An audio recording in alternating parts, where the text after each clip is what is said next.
Menulis opini itu kan sebenarnya menulis gagasan yang ada dalam pikiran kita. Saya yakin teman-teman yang ikut acara atau kegiatan atau training online ini setiap hari bahkan setiap waktu itu akan memiliki gagasan. Nah, gagasan ada dalam otak kita. Kalau kita tidak kreatif, maka gagasan itu akan hilang begitu saja, akan sia-sia, ditelan masa, kurang lebih semacam itu. Nah, kalau teman-teman kreatif, teman-teman punya gagasan, tidak setuju atau setuju terhadap pendapat orang lain, dan itu diekspresikan dalam bentuk tulisan, maka akan jadilah sebuah tulisan yang disebut dengan tulisan opini. Nah, itulah saya istilahkan dengan bahwa menulis opini itu dengan rekreasi intelektual. Karena di situ intelektual kita itu seakan ya rekreasi, berwisata gitu. Oke. Kita lanjut dulu.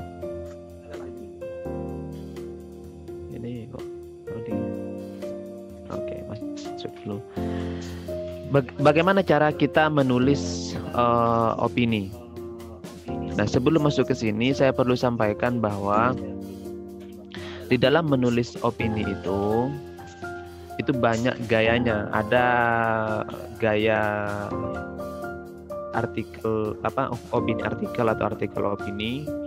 Biasanya gaya bahasanya itu sangat sangat serius banget.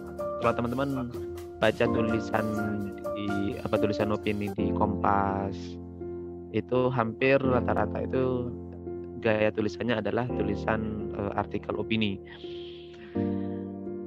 Ada juga opini esai. Opini esai itu maksudnya gagasannya santai banget, kayak kita itu makan kacang. Gimana kacang gitu ya, itu renyah banget tapi mendalam. Itulah termasuk tulisan esai opini. Seperti apa gaya-gaya tulisan yang saya sampaikan tadi itu? Ada artikel opini, ada esai opini. Nah, kita lihat di layar karakter tulisan opini. Pertama, opini itu jelas berbeda dengan novel, dengan cerpen, dengan puisi. Berbeda banget. Jadi dalam dunia kepenulisan itu ada dua aliran kurang lebih semacam itu ya. Pertama ada fiksi, ada non fiksi. Fiksi itu maksudnya rekaan, semacam itu tidak ada, bisa jadi ada di dunia nyata tapi itu direka sehingga tidak banyak ditambah dengan hal-hal yang tidak ada sebenarnya di dunia nyata, istilahnya buatan aja. Tetapi kalau opini di sini masuk dalam kategori tulisan non fiksi yang sifatnya bukan rekaan, tetapi lebih kepada fakta atau gagasan. Kita lihat di sini bahwa karakter tulisan opini itu pertama adalah berisi gagasan dan fakta jelas. Misalkan seperti ini. Sekarang kan lagi momen atau musim pandemi virus corona gitu ya. Terus teman-teman menulis tentang bahaya virus corona terhadap keimanan seseorang misalkan. Karena banyak orang yang goyah imannya karena tidak sabar menghadapi virus corona, lebih semacam itu. Nah, kita mengungkap bahwa ternyata sesuai dengan penelitian kita, observasi kita di lapangan, bahwa ternyata banyak orang di Indonesia misalkan lebih memilih bersandar kepada tenaga medis dibandingkan kita bersandar kepada Tuhan yang Maha Kuasa. Nah, disitulah teman-teman bikin narasi bahwa ini sebenarnya goncangan iman, goncangan keyakinan seseorang karena virus corona. Ini kan fakta gitu. Kemudian teman-teman tulis, nah itulah yang disebut yang disebut dengan karakter tulisan ini. Kalau hanya buat-buat itu berarti nggak dalam tulisan opini. Yang kedua faktual, benar kata saya tadi, faktual. artinya bukan buatan. Yang ketiga, meyakinkan, jelas. Kalau kita menulis itu bagaimana terbersit dalam pikiran kita, itu bisa bagaimana kita itu bisa memotivasi, bisa menginspirasi orang lain, atau kalau boleh saya membahasakan bagaimana kita bisa menghipnotis pembaca kita. Cek, oke. Bagaimana menghipnotis pembaca kita. Kita lanjut karakter tulisan opini yang berikutnya.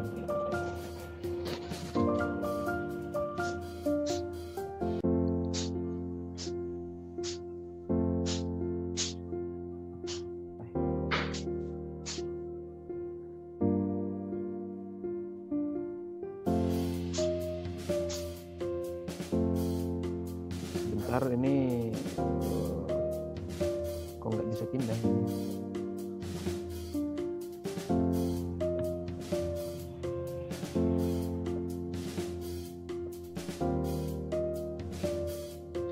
Oke, lanjut ini. Yang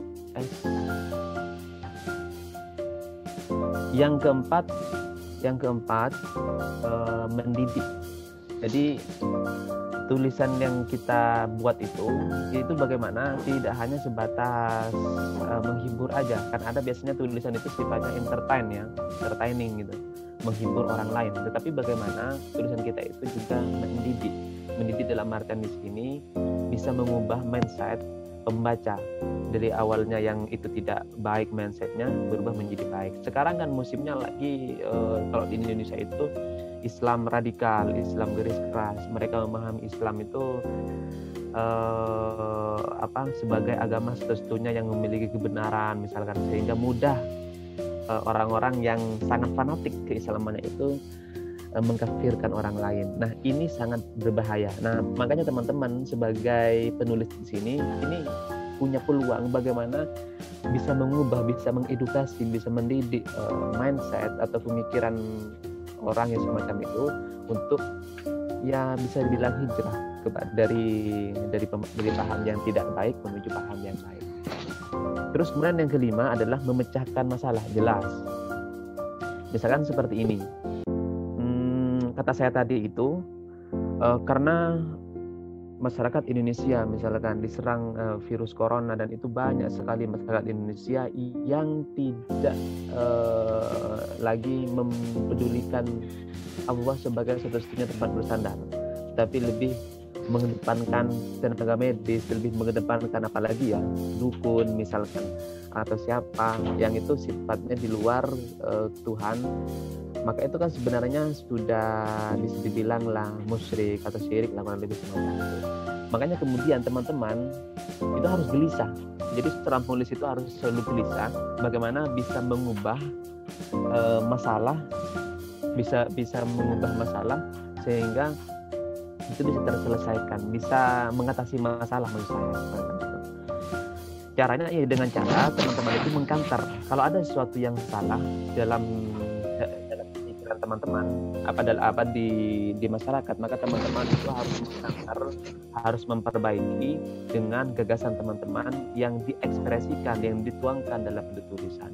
Yang keenam adalah menghibur. Nah, kata saya tadi itu selain tulisan kita itu mendidik atau menginspirasi atau juga memotivasi para pembaca, maka bagaimana tulisan itu juga bisa menghibur. Bisa menghibur di sini adalah pembaca itu tidak jenuh, gitu kan. Jadi entertain itu sebenarnya kan seni.